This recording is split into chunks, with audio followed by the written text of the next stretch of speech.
yawwa abin da yasa kaga na zo gurin ka da bulala ka gani akwai wani sabon fim ne da muka rubuta ka gani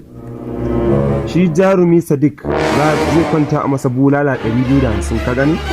ina so ne za ka kwanta a nan ka tsaya riganka ka gani in ka tsaya rigarka bulala 250 ne ko da maka ka gani ana so shati ya fito a bayan karar ɗaɗa ka gani yanzu za ka kwanta a nan gurin ne ka gani kamar ka kai tsaf ka gani zan shiga jikinka da wannan bulala kuma guda 250 ka gani yanzu ka kwanta a nan gurin Sikirit ne ya faɗa rubutawa ce gashi nan jarumi Sadiq zai kwanta a masa bulala 250 baka so ka ɗaukaka ne ka san walin da Alinu da Adin Zango suka sha kafin su ɗauka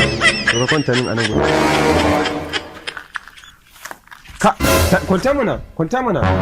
250 ne fa kadai yanzu na san da cikin 250 mun yi biyar da Allah ka kwanta kawai shatin bulala muke sai su fito a bayan ka haɗa